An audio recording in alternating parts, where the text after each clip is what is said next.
முதல்ல most recent என்னவோ அத பேசிறலாம். ஏன்னா, சில நேரத்தில தம்ப்நெயில்ல விஷயத்த வச்சுட்டு, அது 8 நிமிஷம் கழிச்சு பேசினா பல பேர் கடுப்பாயிடுறாங்க. அதனால முதல்ல தம்ப்நெயில்ல வச்ச விஷயத்தையே முதல்ல சொல்லிறலாம். நேத்து ராகுல் காந்தி அவர்களுக்கும், அம்மையார் கனிமொழி அவர்களுக்கும் டெல்லியில் வைத்து ஒரு சந்திப்பு நடந்துட்டு கொண்டிருந்தது. சந்திப்பு நடந்து முடிந்து விட்டது. பேசியிருக்காங்க. 1 மணி நேரத்துக்கு மேல பேசியிருக்காங்க. நடுவுல ஐயா ஸ்டாலின் அவர்கள்லாம் கெஸ்ட் ரோல்லாம் ப்ளே பண்ணாராம். ஃபோன் பண்ணி கேமியோ பண்ணாராம் அந்த மீட்டிங்ல. என்ன பேசுனாங்கன்னு தெரியல. என்ன டிரான்ஸ்லேட்டர் வச்சு தான் பேசியிருப்பாங்க அப்படின்னு நெனைக்கிறேன். என்ன எதை நோக்கி அப்படின்னா, இந்த தமிழ்நாட்டில இருக்கக்கூடிய காங்கிரஸ் ரொம்ப மோசமா இருக்கிறாய்ங்க. ரொம்ப ரொம்ப கேவலமா எங்கள திட்டுறாங்க. பதிலுக்கு நாங்களும் அவங்கள கேவலமா திட்டிடுறோம். கொஞ்சம் கூட இது ஒத்து வராம போயிட்டு இருக்குது. அது போக வந்து ஒரு ஒரு குழு ஒண்ணு அமைச்சாங்கல்ல 5 பேர் அடங்கிய குழு. திமுகவோட பேசுறதுக்கு கிறிஸ் ஜோர்டன்கிற அவர்களுடைய தலைமையில. அதை வந்து நாங்க விரும்பல. அவங்களுடைய ஆட்டிட்யூட் எங்களுக்கு புடிக்கல. எங்க அண்ணனுக்கும் புடிக்கல. அவங்க வந்து மரியாதை நிமித்தமா சந்திக்கிறதுன்னு சொல்லி ஒரே ஒரு தடவ அப்பாயின்ட்மென்ட் கேட்டுட்டு நேர்ல வந்த உடனே லிஸ்ட் எடுத்து குடுக்குறாங்க. 70 தொகுதி லிஸ்ட் எடுத்து குடுக்குறாங்க. இதெல்லாம் வந்து நாகரிகம் இல்ல. எங்களுக்கு இதெல்லாம் வந்து செட் ஆவல. எதுவா இருந்தாலும் நாங்க டைரக்ட்டா டெல்லியிலே டீல் பண்ணிக்கிறோம் அப்படின்ற மாரி சொல்ட்டோம். அதனால நாமளே டைரக்ட்டா எதுவா இருந்தாலும் பேசிக்கலாம். அந்த ஐவர் குழு அப்படிங்கிறது வந்து செல்லாது. அவங்க தொட்டா அவுட் இல்ல அப்படின்னு சொல்லி கழச்சி விட்டுருங்க. அப்படி நீங்க சொல்லுங்க என்ன எதிர்பார்க்குறீங்க? அப்படிங்கிற அந்த பேச்சுவார்த்தைக்குள்ள போயிட்டு, அவங்களுடைய கூட்டணி இருக்க வேண்டிய இம்பார்ட்டன்ஸ் என்ன? விஜய் கிட்ட ஏன் போகக்கூடாது? அப்படிங்கிறதெல்லாம் அவங்க டிஸ்கஸ் பண்ணதாக நம்ம கேள்விப்படுறோம். இதுல திமுக சைடுல இருந்து ஒரு 28 வரைக்கும் போறதுக்கு தயாரா இருக்கிறாங்க கடைசி கட்டமா. இல்ல அப்படி இப்படின்னு ரொம்ப முடியலையா 30 வரைக்கும்னா கூட ஓகே அப்படிங்கிற மாரி யோசிச்சுட்டு இருக்கிறாங்க. ஆனா காங்கிரஸ் தரப்புல வந்து 35லிருந்து 40 அந்த இடத்துல ராகுல் காந்தி சைடுல இருந்து நேத்து பேசியதாக நமக்கு வரக்கூடிய செய்தி தான். எப்படிப்பா நமக்கு தெரியும் அப்படின்னா, வெளிய வந்ததுக்கு அப்புறம் ஒருத்தர் ஒருத்தர்ட்ட சொல்ல அது காத்து வாக்குல பரவுற செய்திகள் அடிப்படையில தான். நேரடியா நம்ம என்ன அங்க மைக் வச்சா கேட்க முடியும். அவங்க தரப்பு வந்து 35லிருந்து 40 வரைக்கும் அவங்க கட்டாயமா வேணும். அதுக்கு கீழலாம் குறையவே முடியாது. 2 ராஜ்யசபா வேணும். அப்படின்னு சொல்லி காங்கிரஸ் கேட்கறதுனாலயும், ராகுல் காந்தி அவர்கள் அந்த மாரி சொன்னதுனாலயும், அந்த மீட்டிங் வந்து கடைசி வரைக்கும் அது மரியாதை நிமித்தமான சந்திப்பாகத்தான் இருந்தது. ஒரு முடிவு எட்டப்பட்ட, "அப்பா! இந்த ப்ராப்ளம் சால்வ்டுடா. இந்த பஞ்சாயத்து இதோட முடிஞ்சுடா." அப்படிங்கிற ஒரு ஸ்டேஜ் அளவுக்கு அந்த மீட்டிங் போகல. ஸோ ஒரு என்ன சொல்றது? வெற்றியா அப்படின்னா அந்த மீட்டிங் வெற்றி இல்ல. படுதோல்வியா அப்படின்னா இல்ல. நேத்து அடிப்படையில அது ஒரு தோல்வி. ஆனா அது இன்னும் தொடரும். தொடர்ந்து ஏதோ ஒரு பாயிண்ட்க்கு வரும் அப்படிங்கிற மாரி எடுத்துக்கலாம். ஒரு மாதிரி இவங்க அங்க தான் போவாங்க அப்படிங்கிறத நோக்கி தான் இது போயிட்டு இருக்குது. அனைவருக்கும் வணக்கம். 2026 சட்டமன்ற தேர்தல். ஆமாங்க. ஆக்ஷன்லாம் முடிய போகுது. ஏலம்லாம் முடிய போகுது. பிளேயர்ஸ் எல்லாம் எடுத்துட்டாங்க. இன்னும் 1, 2 பிளேயர்ஸ மட்டும் எடுக்க வேண்டியது இருக்குது. அவங்கலாம் பார்த்தீங்கன்னா, எந்த டீமா இருந்தாலும் ரெடி. யார் நெறைய குடுக்குறாங்களோ அந்த பக்கம் போயிடுறேன் அப்படின்ற மாரியான சில பிளேயர்ஸ் இருக்கிறாங்க. அவங்களெல்லாம் யார் எடுக்கலாம், இல்ல வந்து இது வேலைக்கு ஆவாது, இது விட்டுறலாம் அப்படிங்கிற மாரிலாம் அவங்களுக்கு இருக்கிற அந்த பர்ஸ் இன்னும் எத்தன தொகுதி வரைக்கும் நம்மகிட்ட ஒதுக்க முடியும் அப்படின்னு நம்ம பேலன்ஸ் வச்சிருக்கோம் அப்படிங்கிறத வச்சு அவங்க இப்ப ஏலத்துல டிஸ்கஸ் பண்ணிட்டு இருக்கிறாங்க அந்தந்த டீம் மேனேஜ்மென்ட். அந்த அடிப்படையில இப்ப தேமுதிக ஒரு பக்கம் என்ன பண்ணலாம்? இவைங்கள நம்ம பக்கம் எடுத்துக்கலாமா? இல்ல அப்படியே விட்டுறலாமா? அப்படின்னு சொல்லி எடப்பாடி பழனிசாமி அவர்களும் தீவிர சிந்தனையில் இருந்து கொண்டு தான் இருக்கிறார். அவங்க தேமுதிக நான் வந்து என் பிள்ளைய எங்க கல்யாணம் பண்ணி குடுக்கணும், எப்படி கரெக்ட்டா கல்யாணம் பண்ணி குடுக்கணும்னு எனக்கு தான் தெரியும். அதனால சரியான டைம் பார்த்து நான் கல்யாணம் பண்ணி குடுப்பேன் அப்படின்ற மாரி அவங்க பேசிட்டு இருக்கிறாங்க. அவர்களுடைய மகன் என்ன சொல்றாரு? "ஏங்க எங்களுக்கு என்னங்க யார் நெறைய சீட்டு குடுத்து எங்களுக்கு மரியாதை செய்றீங்களோ, அந்த பக்கம் நாங்க வந்துருவோம். எங்களுக்கு மரியாதை குடுங்க. என்ன ஆளாளுக்கு மரியாதையே குடுக்க மாட்டேங்கிறீங்க?" அப்படின்னு சொல்லி அவர் ஒரு பக்கம் பேசிட்டு இருக்காரு. எனக்கு யாராச்சும் குடுங்கயா அந்த மரியாதைய ஏதோ கேட்கறாங்கல்ல அப்படின்னு சொல்லி நமக்கே ஒரு பக்கம் பார்க்கறதுக்கு ஒரு மாதிரியா தான் இருக்குது. என்னதாய்யா அவங்க எதிர்பார்க்குறாங்க அப்படின்னா, ரொம்ப எதிர்பார்க்குறாங்க. எத? எல்லாத்தையும் தான். அதுதான் பிரச்சனை. அதாவது இந்த தலைவர்ட்ட கேட்டாலும் சரி, அந்த தலைவர்ட்ட கேட்டாலும் சரி, அல்லது இந்த கட்சியில இருக்கக்கூடிய தலைமைகள் கிட்ட கேட்டாலும் சரி, அவங்க சொல்லக்கூடிய பதில் என்னவா இருக்குதுன்னா, அவங்களுடைய கெப்பாசிட்டி இவ்வளோ அப்படின்னா, அவங்க எதிர்பார்க்கிறது அங்க இருக்குதுயா. ஏதோ அப்படின்னா கூட கொஞ்சம் முன்ன பின்ன பேசலாம். என்னத்த அப்படின்ற மாரி. லாஸ்ட்டா நம்ம கேள்விப்பட்ட வரைக்கும் திமுக 6 சீட்டுக்கு ஓகே சொல்லியிருக்காங்களாம். இந்த பக்கம் அதிமுக முதல்லலாம் 10 தரேன்னு சொன்னாங்களாம். அதுக்கப்புறம் 10 அதாவது 10+1 அப்படிங்கிற அளவு தான் இருந்திருக்குது ஒரு ராஜ்யசபான்ட்டு. இவங்க தொடர்ச்சியா பண்ற சேட்டைகள பார்த்து, பார்த்து ஒரு மாரி கடுப்பாயி 10லாம் இல்ல 8 ராஜ்யசபா இல்ல அப்படிங்கிற மாரியான ஒரு மனநிலைக்கு வந்துட்டு, அதுக்கப்புறம் இப்போ ஒரு வாரமா அப்பயும் குறும்பு பண்ணிட்டே இருக்கிறதுனால 8 இல்ல 7 அப்படிங்கிற இடத்துல இப்போதைக்கு இபிஎஸ் நிக்கிறாரு அப்படின்னு ஒரு தகவல் வருது. 7பா 7 சீட்டு அப்படிங்கிற மாரி தகவல் வருகிறது. பார்ப்போம். அதாவது அவர் என்ன யோசிக்கிறாருன்னா, இவங்க இல்லன்னா கூட நம்மளால வந்து அதே பெர்ஃபார்மன்ஸ் தான் பண்ண முடியும். பெரிய அளவுல வந்து பெரிய சேஞ்ச் இருக்காது. கவர்ன்மென்ட் ஃபார்ம் பண்றது வந்து இவங்க வராமல் இருக்கிறதுனால தடைப்பட்டுறாது அப்படிங்கிற மாதிரி அவர் யோசிக்கிறதாகவும். ஆனால் என்டிஏ பொறுத்த வரைக்கும், பிஜேபியை பொறுத்த வரைக்கும் ஒரு சின்ன சின்ன லீடராக இருந்தாலும் சரி, யாராக இருந்தாலும் சரி, எப்படியாச்சும் ட்ரை பண்ணி அகாமடேட் பண்ணி உள்ளே தூக்கி போட்டு ரப்புங்க. இந்த வண்டியில் ஏற்றிட்டு கோவை பிரதர்ஸ் படத்தில் கிரிக்கெட் மேட்ச்சுக்கு ஆள் எடுப்பாங்கல்ல, வா வா ஏறு ஏறுண்டு ஏற்றி வண்டியில் போட்டு போவாங்கல்ல, அந்த மாதிரி வரவங்களெல்லாம் தூக்கி உள்ளே போடியா அப்படிங்கிற மைண்ட் செட்டில் பாஜக புஷ் பண்ணுறதாகும். சரி, இது எப்படி என்ன ஏது அப்படிங்கிறதெல்லாம் நோக்கி போயிட்டு இருக்குது. ஸோ இதோட இந்த கிருஷ்ணசாமி அவர்கள், அதுக்கப்புறம் ஐயா ராமதாஸ், ஓபிஎஸ், இது தேமுதிக, இவங்களோட இவங்களுடைய அந்த ஏலம் ஆக்ஷன் என்பது முடிவுக்கு வருகிறது அப்படின்னு தெரிஞ்சுக்கலாம். அதில் ஓபிஎஸ் தான் இன்னைக்கு வந்துருவாருங்கிற மாதிரி சொல்கிறாங்க. செய்தி அநேகமாக இது வர நேரத்தில் கூட நீங்கள் பார்த்துருக்கலாம். அவருக்கு ஏதோ ஒரு 2 தொகுதிகள் இப்போதைக்கு ஓகே சொல்லியிருக்கிற மாதிரியும், அதுவும் ரெட்டாலெல்லாம் தர முடியாது, வேறு ஏதாச்சும் சின்னத்தில் ஒரு 2 தொகுதி தரேன் அப்படின்ற மாதிரி இபிஎஸ் அவர்கள் ஓகே சொல்லியிருக்கிற மாதிரியும், இன்னும் கூடுதலாக உசிலம்பட்டி மட்டும் அவங்க சைட்லேருந்து ட்ரை பண்ணிட்டு இருக்கிற மாதிரியும் ஒரு தகவல். அடுத்ததாக கிருஷ்ணசாமி அவர்கள் எப்படியும் வந்து விடுவார் என்பது உறுதியாகவே தெரிகிறது. அவர் வந்துடுறாரு. அதுக்கப்புறம் யார் சொன்னோம், ஐயா ராமதாஸ். ஐயா ராமதாஸுக்கு தோழர் திருமாவளவன் அவர்கள் இப்படி குறுக்க வந்து நின்ட்டார் திமுக கூட்டணியில். போப்பா போ, என் பொண்ணை தாண்டி போ அப்படின்னு சொல்லி ஒரு காமெடியில் இவர் சொல்லுவார் இல்லையா, சந்தானத்துக்கு முன்னாடி லொல்லு சபா மனோகர் சொல்லுவார்ல, அந்த மாதிரி அவர் வந்து திமுக கிட்ட எங்கள் தோழர் வந்து ஸ்ட்ரிக்டாக பிடிக்க ஆரம்பிச்சிட்டாரு. போங்க, ஐயா ராமதாஸ் கூட்டுக்கிறதா கூட்டுக்காங்க, ஆனால் என் பொண்ணை தாண்டி போங்க அப்படின்னு சொல்லி விசிகா குறுக்கப்படுத்தி விட்டது. எனவே ராமதாஸ் அவர்களை திமுக உள்ளே எடுக்க முடியாத ஒரு சூழ்நிலை.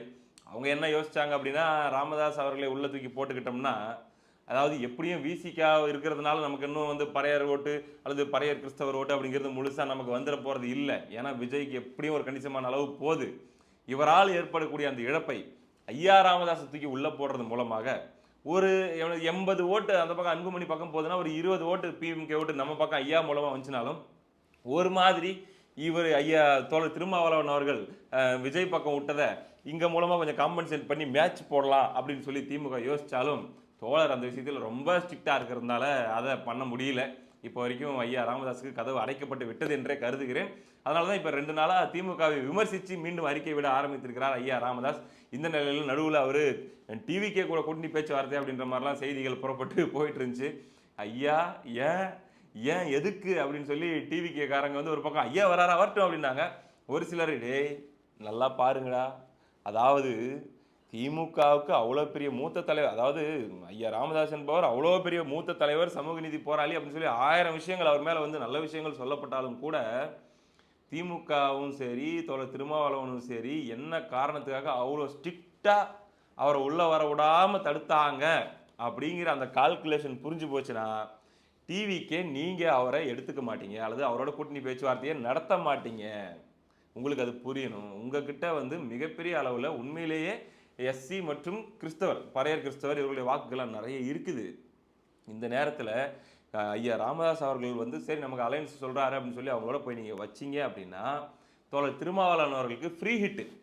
அவர் சும்மா காலில் சலங்கை கட்டி சும்மா ஆட ஆரம்பிச்சார். அப்பாடா இப்போ பாடுறா என் பர்ஃபார்மன்ஸை அப்படின்னு சொல்லி இறங்கி சாதியவாத சக்தியோடு கூட்டணி வைத்த இந்த விஜய் யார் தெரியுமா, இந்த ராமதாஸ் இவர் என்னெல்லாம் பேசியிருக்கார் தெரியுமா அப்படின்னு சொல்லி கத்தி கதறி மறுபடியும் பார்த்தீங்கன்னா அந்த இவங்க பட்டியல் சமூகத்தினுடைய மக்களுடைய வாக்குகள் மற்றும் பட்டியல் சமூகத்திலே வந்து கன்வெர்டட் கிறிஸ்டியன்ஸ் இருப்பாங்களே அவங்களுடைய வாக்குகள்லாம் திருப்பியும் தாம் பக்கம் இழுத்து போடலாம். விஜய் ராமதாஸ் அப்படின்னு சொல்லி ஒரு வேளை ஐயா ராமதாஸ் அப்படின்னு சொல்லி அலைன்ஸ் நடந்தா பட்டாசு வெடிச்சு கொண்டாட போற ஆள் யாருன்னா தோழர் திருமாவா தான் இருக்கும். இது விஜய்க்கு தெரியுமா, இது தாவேகாக்கு தெரியுமா அப்படின்ற ஒரு கேள்வி. அதுக்கப்புறம் பார்த்தீங்கன்னா அவங்க தரப்புலேருந்து விளக்கம் கொடுத்துட்டாங்க. அப்படிலாம் இல்லைங்க, நாங்கள் பேச்சுவார்த்தைலாம் எதுவும் நடத்தலைங்க, தேவையில்லாமல் நீங்கள் செய்தியை போட்டு பரப்பாதீங்க அப்படின்லாம். இன்னொரு பக்கம் என்டிகே டிவிகே, அதாவது முதல்ல இவங்க தான் சேர்றதாக ஒரு பேச்சு ஓடிட்டு இருந்துச்சு. அதுக்கப்புறம் பார்த்தா அப்படியே ஒரு மாதிரி எல்லாம் விலகி போய் அதுக்கப்புறம் பயங்கர சண்டையாக மாறி 2 பேரும் வெட்டுக்குத்து லெவலுக்கு போய் இப்போ ஒரு மாதிரி நிற்கிது. மோஸ்ட் ஹேட்டட் அப்படின்னா டிவிகே காரங்களுக்கு டிஎம்கே என்டிகே அப்படி இருக்கும். என்டிகே காரங்களுக்கு மோஸ்ட் ஹேட்டட் யாரையா, நீங்கள் யாரையா பயங்கரமாக வெறுக்கிறீங்க அப்படின்னு கேட்டால் ஃபஸ்ட்டு டிவிகே அப்புறம் தான் டிஎம்கே அப்படிங்கிற அளவில் இப்போ என்டிகே காரங்களுக்கு இருக்கும். இந்த நிலைக்கு வந்துருச்சு அண்ணன் தம்பின்னு சொல்லி உயிராக இருந்த நிலையில். இப்போ இந்த நேரத்தில் கூட்டணி பேச்சுவார்த்தை அப்படின்னு சொல்லி சும்மா ஒரு செய்தி அப்படி காத்து வாக்கில் பரவுது.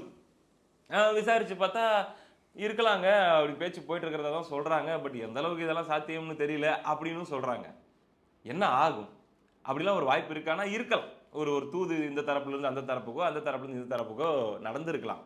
ஆனால் அப்படி ஒரு தூதே விட்டிருந்தாலும் கூட அது பேச்சுவார்த்தை லெவலுக்கு போகுமா? சரி, பேச்சுவார்த்தை லெவலுக்கு போனாலும் அது கூட்டணி அளவுக்கு போகுமா? கூட்டணி அளவுக்கு போனாலும் அது சேர்ந்து தேர்தல் நிக்கிற அளவுக்கு போகுமா? அந்த கூட்டணி இயற்கை கூட்டணியா ஒர்க் அவுட் ஆகுமா? விளங்குமா? ஒண்ணும் இல்ல. ஒரு 25% வருதுன்னு வைங்க. அண்ணன் சீமான் ஒரு பெரிய செங்கல் எடுத்து வைப்பாரு. 25% வந்துச்சுல்ல, அதுல 18% எந்து, 7% உண்டு அப்படின்னு ஒரு எலெக்ஷன் ரிசல்ட்டுக்கு அப்புறம்.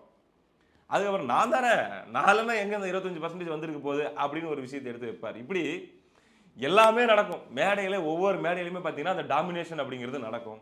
அந்த எக்ஸ்ட்ரா பெர்ஃபார்மன்ஸ் அப்படிங்கிறது நடக்கும். அது போக முழுக்க முழுக்க இப்போ ஒரு வருஷமா இந்த வியாபாரம் தாங்க நல்லா ஓடிட்டு இருக்குது அப்படின்ட்டு சீசன் பலூன் நிக்கிற மாதிரி, பொறி விக்கிற மாதிரி இந்த சீசன்ல விஜய் அட்டாக் பண்ணி ஒட்டுமொத்த விஜய் ஹேட்டர்ஸ் உடைய அந்த ஃபாலோயிங்கை நான் வந்து தட்டி தூக்க போகிறேன்னு சொல்லி என்டிகேலயே ஒரு பெருச்சாளி சாரி ஒரு பெரிய மனிதர் வேலையெல்லாம் பண்ணிட்டு இருக்காரு. அப்ப அவர் என்ன மாதிரியான சங்கடத்துக்கு உள்ளாவாரு? அவருடைய இதயம் இதை ஏற்க மறுக்குமா அப்படின்ற ஒரு கேள்வியெல்லாம் இருக்குது இல்ல, அதெல்லாம் மறுக்காது. அதெல்லாம் டக்குன்னு விஜய் அப்படின்னு சொல்லி மறுபடியும் பழைய ஸ்டைலில் ஆரம்பிச்சு எப்பேற்பட்ட ஆள் தெரியுமாங்க. கில்லி எப்பேற்பட்ட படம் தெரியுமா? சுறா எப்படிப்பட்ட படம் தெரியுமா? இந்த சுறா படத்தை நான் எத்தனை தடவை தியேட்டர்ல பார்த்துருக்கேன் தெரியுமா? அந்த படத்துல விஜய் நெத்தியில சிகப்பு கரிச்சி கட்டிக்கிட்டு அந்த குடிசையெல்லாம் எரியிற சீன்ல நின்று பேசுவார் பாருங்க. அதை பார்க்கும்போது அத்தனை கம்யூனிசம் அந்த இடத்துல தோத்து போச்சுங்க விஜய் முன்னாடி அப்படிங்கிற அளவுக்கு அப்படியே ரூட்டை மாற்றி பேசக்கூடிய அளவுக்கு ஆற்றல் மிக்கவர். நாஞ்சில் சம்பத் வந்து அவருக்கு முன்னோடி அப்படின்னு நம்ம கேள்விப்பட்டிருக்கிறோம். ஆனால் நாஞ்சில் சம்பத்தை ஓவர்டேக் பண்ணிட்டு இருக்காரு இந்த வயசுலேயே அப்படிங்கிற மாதிரியான ஒருத்தர். அவர் என்ன பண்ணுவார், டக்குன்னு அதெல்லாம் மாறிடுவார். ஆனாலும் இது எப்படி ஒர்க் அவுட் ஆகும் அப்படிங்கிற பல கேள்விகள் இருக்கிறதுனால இதுக்கான வாய்ப்புகளும் ரொம்ப கம்மி. ஸோ மோஸ்ட்லி டிவிகே காங்கிரஸ் வரல அப்படின்ற பட்சத்தில் 234 தொகுதிகளிலும் தனித்து போட்டி அப்படிங்கிற இடத்தை நோக்கி போவதற்கு விசில் சின்னத்தை வச்சு 234 தொகுதியிலும் தனித்து போட்டி அப்படிங்கிற திசையை நோக்கி டிவிக்கே போவதற்கான வாய்ப்புகள் அதிகம். சரி, ரைட். இந்த பக்கம் திமுக கூட்டணியை பொறுத்த வரைக்கும் அப்படியே அந்த கூட்டணி மெயின்டைன் ஆகிறதுக்கான வாய்ப்புகள் மிக அதிகம். அதில் பாருங்க, என்னதான் இருந்தாலும் எவ்வளோதான் நம்ம அசிங்கப்படுத்தினாலும் கேவலப்படுத்தினாலும் நமக்கு வர துன்பங்களை எல்லாம் குறுக்க புகுந்து நமக்கு எதிராக வர புல்லட்டை எல்லாம் குறுக்க புகுந்து நெஞ்சில் வாங்கிட்டு இருக்கிற அந்த சிறுத்தைகளுக்கு இந்த முறை நம்மளே மரியாதை செஞ்சிடலாம்ப்பா. யாருக்கு கொடுக்குறோமோ இல்லையோ 10 சீட்டு கொடுத்துடலாம்ப்பா, சந்தோஷமா இருப்பாங்க. அவ்வளோதான், அவங்க வாழ்க்கையில் கிடைச்ச பெரிய வெற்றி அப்படிங்கிற மாதிரி சந்தோஷமா எடுத்துட்டு போயிடுவாங்க. 10 கொடுத்துடலாம்யா அப்படிங்கிற மனநிலைக்கு திமுக வந்திருக்கிறதாக ஒரு செய்தி. அவர்கள் வந்து 5 வருடமாக முட்டு கொடுத்து அமைதியாக இருந்து எந்த குழப்பமும் விளைவிக்காமல் பெரிய ப்ரெஷர்லாம் எதுவும் கொடுக்காமல் அவங்க சொன்ன உடனே ஆதவர்ஜினாவெல்லாம் கட்சியை விட்டு தூக்கி அப்படி ஒரு விசுவாசம் இருந்ததுக்காக அன்பு பரிசு சரோஜா தேவி பயன்படுத்திய சோப்பு டப்பா இந்த அவனுக்கு இலவசம் அப்படின்னு சொல்லி கொடுக்குறாரு இல்லையா சூர்யா, அந்த மாதிரி இந்த அப்படி இந்த டப்பா என்ஜாய் பண்ணு அப்படின்ற மாதிரி விசிகாவுக்கு ஒரு 10 சீட்டு திமுக இந்த வாட்டி கொடுக்கலாம் என்று சொல்லப்படுகிறது. இதெல்லாம் ஒரு பக்கம். காங்கிரஸ் நான் முன்ன சொன்ன மாதிரி தான் அந்த 30ங்கிற ஸ்டேஜில் டிஎம்கே கிட்ட செட்டில் ஆகலாம். பிரேமலதா அவர்கள் மட்டும் இந்த 6 ஒத்துப்பாரா அல்லது இந்த 7 ஒத்துப்பாரா? காங்கிரஸ் வந்த பிறகு காங்கிரஸுக்கு ஒரு 30 கொடுத்து ஓகே சொன்ன பிறகு டிஎம்கேவால் இன்னொரு 6 சீட்டோ 8 சீட்டோ தூக்கி தேமுதிகவுக்கு கொடுக்க முடியுமா? அப்போ உதயசூரியனில் போட்டி போடக்கூடிய அந்த தொகுதிகளுடைய எண்ணிக்கை குறையாதா? இதெல்லாம் எப்படி ஹேண்டில் பண்ண போகிறாங்க அப்படின்னு தெரியும். பொறுத்திருந்து பார்ப்போம். இந்த பக்கம் ஏடிஎம்கேவை பொறுத்த வரைக்கும் ஆல்மோஸ்ட் ஓவர். இந்த தேமுதிக மட்டும் என்ன பண்ண போகிறாங்க அப்படிங்கிறது. காங்கிரஸ் போய் அங்கே செட்டில் ஆகிட்டாங்க திமுக கூட அப்படின்னும் போது சரி ரைட்டு, அப்போ நம்ம இங்கேயே போவோம் அண்ணன் எடப்பாடி பழனிசாமின்ற மாதிரி ரூட்டில் திரும்பிடலாமா, இல்லை என்ன பண்ணலாம்? ஏன்னா இப்போ ஒரு அறிக்கை விட்டுருக்காங்க. நேற்று போயிட்டு ஆண்டாள் கோயிலில் போயிட்டு சாமி கும்பிட்டுருக்காங்க. ஒவ்வொரு தேர்தலையும் கூட்டணி முடிவான பிறகு போயிட்டு ஆண்டாள் அவர்களுடைய கோயிலில் அவங்க வந்து தரிசனம் பண்ணுறது வழக்கம் விஜயகாந்த் அவர்களுடைய காலத்திலேருந்து. ஸோ இப்போ அவங்க கூட்டணி முடிவு பண்ணிட்டாங்க, இன்னும் வெளியே தான் சொல்லாமல் இருக்கிறாங்க. 3ஆம் தேதி அறிவிக்கிறதாக சொல்லியிருக்கிறாங்க, February 3. ஆமாம், அப்போ முடிவு பண்ணிட்டு தான் சாமி கும்பிட்டு வந்துருக்காங்க. அது என்ன முடிவாக இருக்கலாம் அப்படின்னும் போது என்ன வேணா இருக்கலாம். எதை வச்சு சொல்கிறேன், அந்த சாமி கும்பிட்டு வந்து அவங்க கொடுத்த பேட்டியிலேயே 50% வாக்குறுதிகளை திமுக நிறைவேற்றவில்லை அப்படின்னு சொல்லியிருக்காங்க. அப்படின்னா என்ன அர்த்தம்? திமுக கூட்டணிக்கு போகிறதுக்கு 50% சான்ஸ் இருக்குது அப்படின்னு அர்த்தம். மீதி 50% சான்ஸ் அதிமுக கூட்டணிக்கு போகிறதுக்கு இருக்குது அப்படின்னு அர்த்தம். நாளைக்கு திமுக கூட்டணிக்கு ஒரு ஆள் போயிட்டாங்கன்னு வச்சுக்கோங்க, அது 100% ஆக்கிடுவாங்க. 100% நிறைவேற்றி விட்டனர் அப்படின்ட்டு. ஒருவேளை அதிமுக கூட்டணிக்கு போயிட்டாங்கன்னு வச்சுக்கோங்க, 1% கூட நிறைவேற்றவில்லை அப்படின்னு சொல்லிடுவாங்க. இப்போ 50ல் நிற்கிறாங்க அப்படின்னா 50% சான்ஸ், 50-50 ரெண்டு பக்கமும். ஆமாம், அந்த மாதிரி இருக்குதுங்கிறது தான் அந்த கோடு வேர்டு. அதை நீங்கள் புரிஞ்சிக்கலாம். இப்படியாக போயிட்டு இருக்குது இந்த ஒரு வாரத்துக்குள்ள கிளைமேக்ஸு. பார்ப்போம் என்ன நடக்க போகுதுன்ட்டு. அடுத்த நிகழ்ச்சியில் சந்திப்போம். நன்றி.